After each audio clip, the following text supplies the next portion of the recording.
Part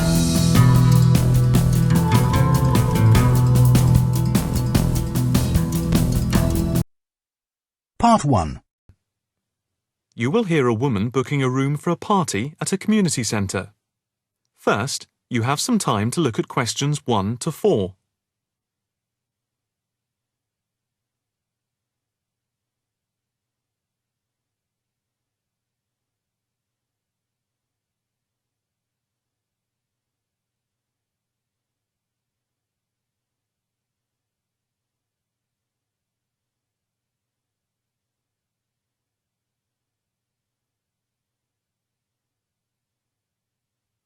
Now, the test will begin.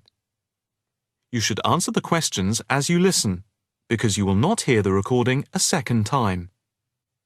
Listen carefully and answer questions 1 to 4. Hi, good morning. My name's Pete. How can I help you? Hi, my name's Maria Lincoln. I understand you hire out rooms in the community centre as venues for parties? Yes, we do. We've various sized accommodation. It depends on what you're looking for, really. We're looking to hold a party, a children's birthday party, and we need a room that will hold about 70 people, with space for a small disco area, games, dancing, and food. Well, we have a large room, and it would certainly hold at least 100 people comfortably. It's used a lot for parties and things like that. That sounds as if it might be suitable. I've tried various venues, and they're either booked up or they don't hold enough people. Can you tell me when you were thinking of holding the party? I know it's short notice, but we wanted to hold it Saturday week. That's September 15th. Let's have a look. Yes, you're in luck. The Mandela suite is free then. I'll just write that down. Mandela.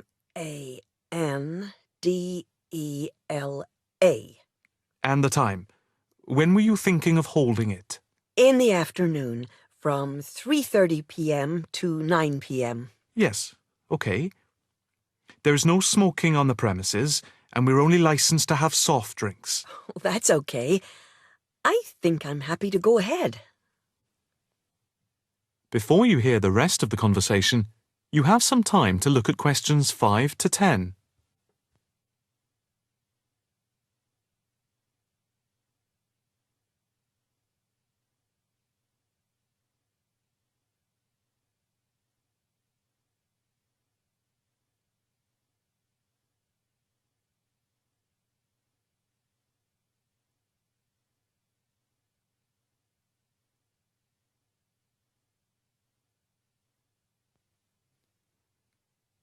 Now listen and answer questions 5 to 10. Can you just give your postcode? Yes, it's PA5 7GJ. Fine. And the flat and street number? It's flat number 40, and the street number is 35.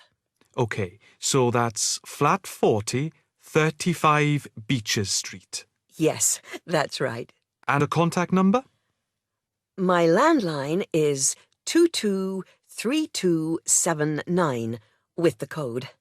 But I'll give you my mobile number, which is 07897 293381.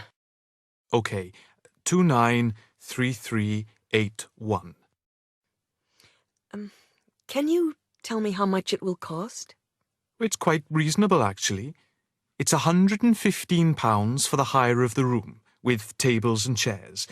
But if you want to hire disco equipment, we've got a basic system with speakers and other equipment for £25. But there is no technician around in case anything goes wrong. And of course, it's optional. That would save us carting something from home, but maybe we should bring a spare sound system just in case. We've never had any problem with the system, but you might not want to take any chances. What about catering? Well, we had thought of getting everyone bringing something. We have someone who can do catering for £9 a head, including the cake if required. That's handy, but It's a lot, as we have a fairly tight budget.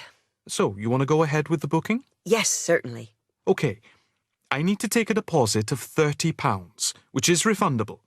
The balance needs to be paid 2 days before the event at the latest. Fine. You can cancel up to 2 days before, but after that you lose the deposit. We don't intend to cancel, but is there any insurance we can take out? Yes, there's a form here somewhere. How much? It's, let me see. It's only £9 for the 24-hour period, and that covers you for cancellation, damage, and injury. Well, at least we'd better have a look at it. How would you like to pay the deposit? Cash.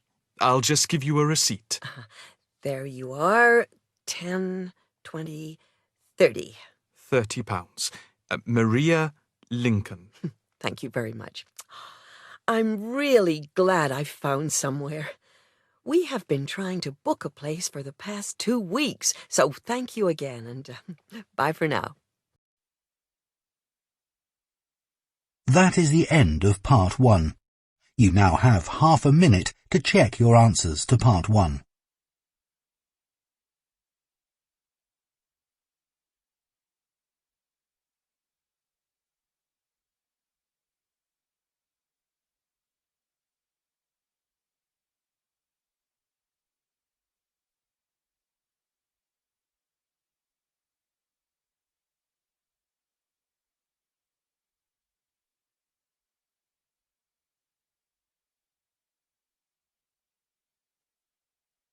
Part 2. You will hear a talk on the radio about grass roofs.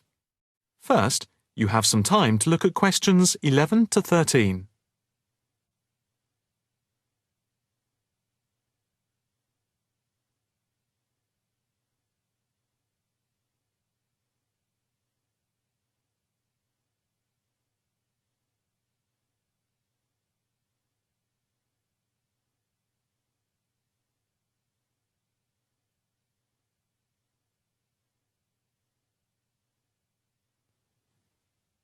Now listen carefully and answer questions 11 to 13.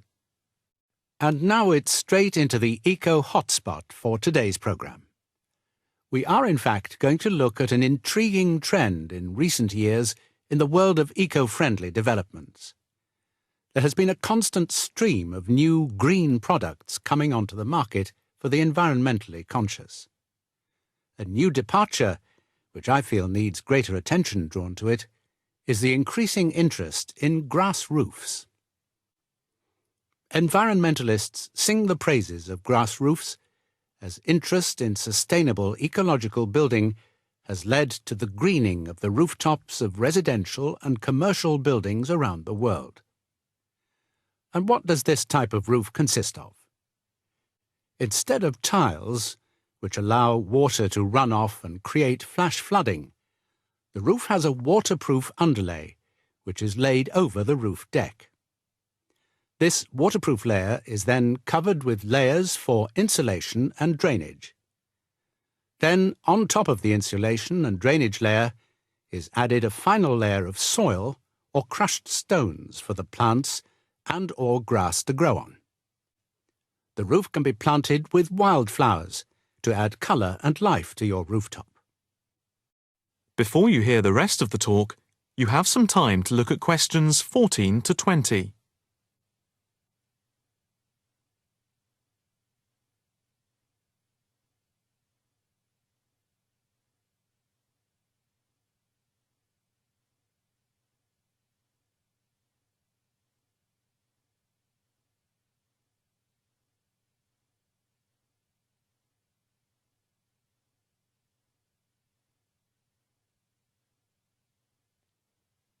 Now listen carefully and answer questions 14 to 20. As for the benefits of grass roofs, in spring and in summer they are very pretty as flowers spring into bloom. Moreover, in summer, grass roofs are of particular benefit in cities because they keep any building cool by reflecting the sun's rays. In winter, the grass roofs insulate the building, helping to prevent heat loss. The roofs require little maintenance and are better than any other roofing material. They encourage biodiversity by attracting bees and birds, and they absorb water runoff, which helps prevent flash flooding. In fact, the gravel layer retains 71% of the rainwater that falls, thus helping to prevent flash flooding. In winter, the brown soil is a bit more evident, which can look unattractive if the roofs are not tended carefully. But that is a price worth paying, and I would say that they come highly recommended by those who have them. If you compare grass roofs with tiles, the latter do certainly look very tidy, but at a price to the future of the planet. The main drawbacks of tiles, though, are the water runoff and the absorption of heat from the sun's rays in summer. So, if we are to save the planet from the ecological point of view, tiles do not come recommended. The only roof that I can think of which has similar ecological credentials to the grass roof is the thatched roof. Thatched roofs are good insulators and very attractive, but very pricey and not ideal for cities. How can we make more of our roofs green? That is, how can people be persuaded to install grass roofs? The World Green Roof Conference in Australia was a very good start.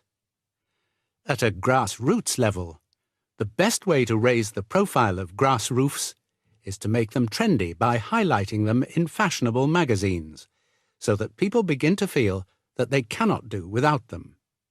But the idea I like best is holding competitions for the best designed grass roofs. Next week, Eco Hotspot is going to look at... That is the end of Part 2. You now have half a minute to check your answers to Part 2.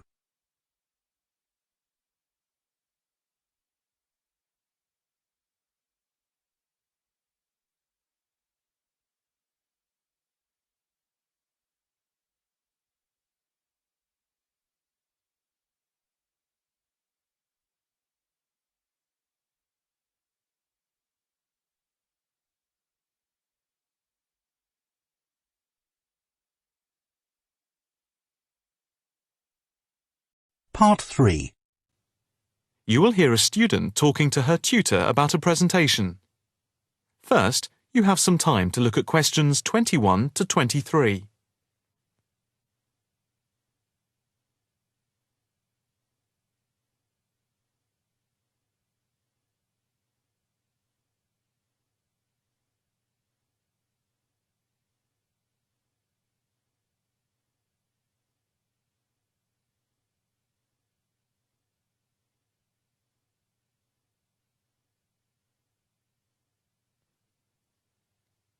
Now listen carefully and answer questions 21 to 23. Excuse me, Dr. Owen, Oh, hello, Karen. Have you got a few moments? Yeah, sure. How can I help you?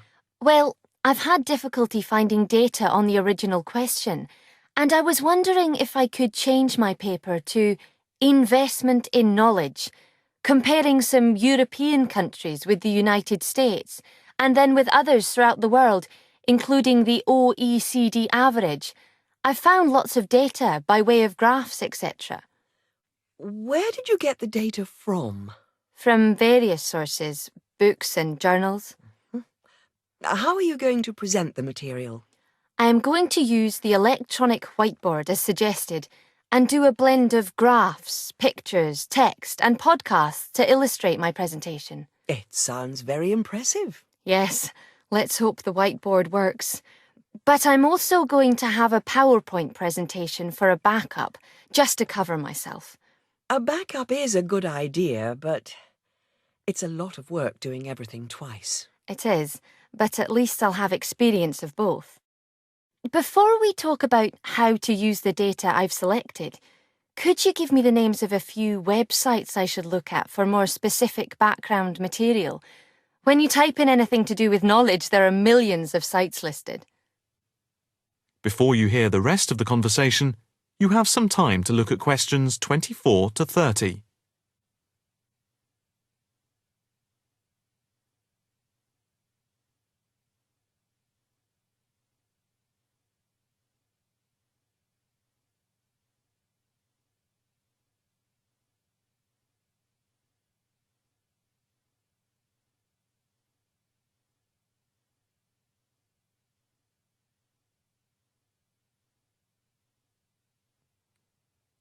Now listen carefully and answer questions 24 to 30. Let's see. Oh, I'll print you off this list.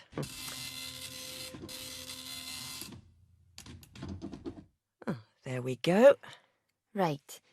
Do I really need to study everything on these? No, I suggest there are 5 or 6 you can look at.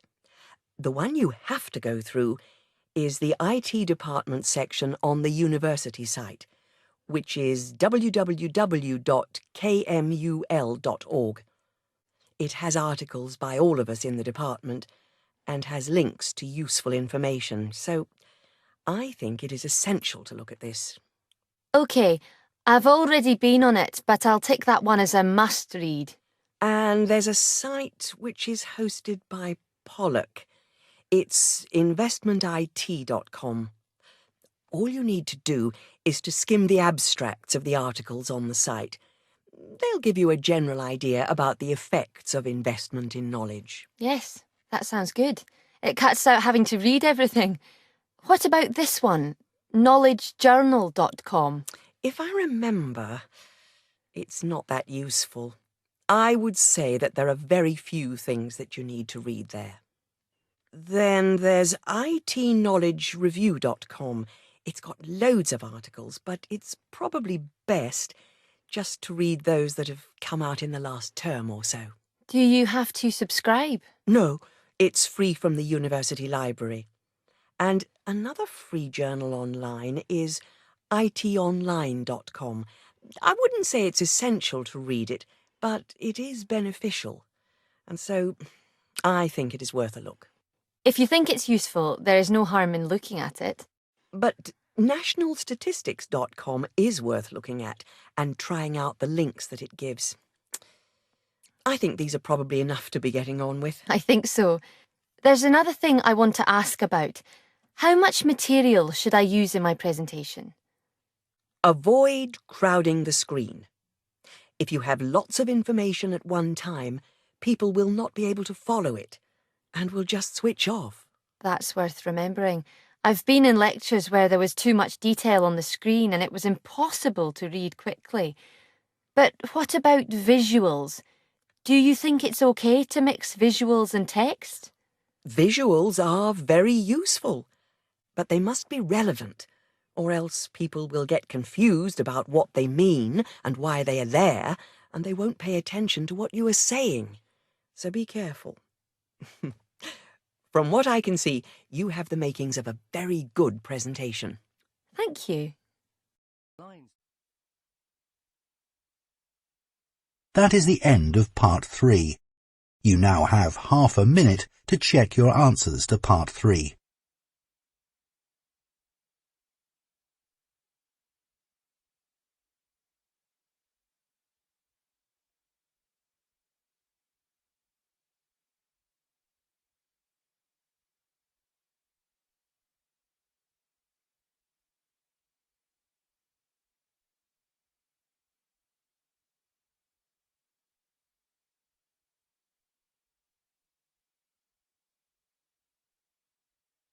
Part 4.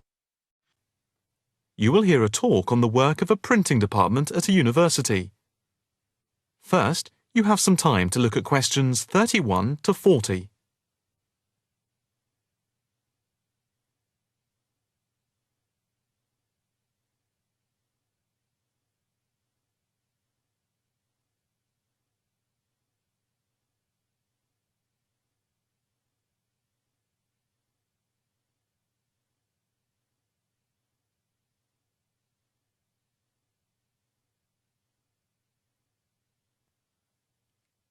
Now listen carefully and answer questions 31 to 40. I am here to give you a brief outline of the work of this new department. The Department of the Printed Word has a very short history, having been created just 10 years ago. Some statistics to start with. The first intake of undergraduate students consisted of 20 students, which rose to 37 in the second year. And we now have about 50 in the first year, doing a wide range of courses, full and part-time. we have a thriving research department, with 17 students on the taught MA course and 7 students doing research full-time. In all, we have 9 full-time lecturers and 16 part-time lecturers who work mainly but not exclusively in our evening department. Of the total student body, approximately 21% are from outside the country, a number which has been increasing steadily over recent years. Although students from overseas have to reach a minimum level of competence in English before they follow a course at the university, some may require remedial help with their English, and we can offer help through the Student Support Services as part of the general assistance given to all students. For home students, both graduate and undergraduate, there are bursaries to help with travel and accommodation, for which I would advise you to contact Mrs. Riley at the end of this session.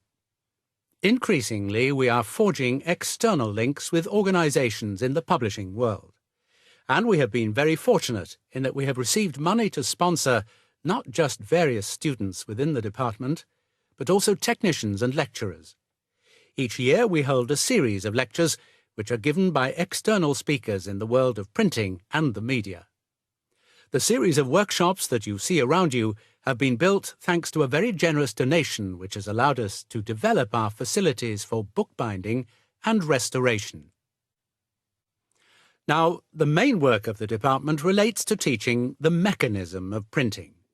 And as most printing is now so highly technological, all our students have to be computer literate. For those of you who are interested in taking a module in this department from another department, and who feel that you may not have the necessary computer skills, don't let the technology put you off. We have a number of specialist technicians who can support and deliver crash programs in the computing technology required. As long as you can switch on the computer, you are halfway there. We have what can only be called state-of-the-art facilities, especially for those wishing to move into the publishing world, working not just as printers, but also in editing, page design, layout, and bookbinding. With the extensive facilities we have for book restoration, some of our former students are now employed as expert book restorers and conservationists, skills which were once almost dying out. In the display you will notice samples of work on book cover design, and as well as having all the necessary computer programs for dealing with printing, we have some old printing presses. Despite being largely a modern department, we do have an increasing interest in research into the history of the printed word, ranging from early European to Chinese and Japanese printing techniques. We have in fact some very well-known experts on early printing in Europe in the 15th and 16th centuries. If this area appeals to you, you can talk to Dr. Fred Clare afterwards. From China, we're lucky to have as a visiting lecturer Dr. Yu, who is an authority on early Chinese manuscripts and printing machines. If you are thinking about doing a module with us, or you are interested in doing research after you have finished your first degree, the person to talk to is Professor Clarkson, who will be able to give you all the details. For postgraduate research, you should really be thinking about applying now, even though we are only in December, as the department now attracts large numbers of people, and we always have many applications for each research position. That is the end of part 4. You now have half a minute to check your answers.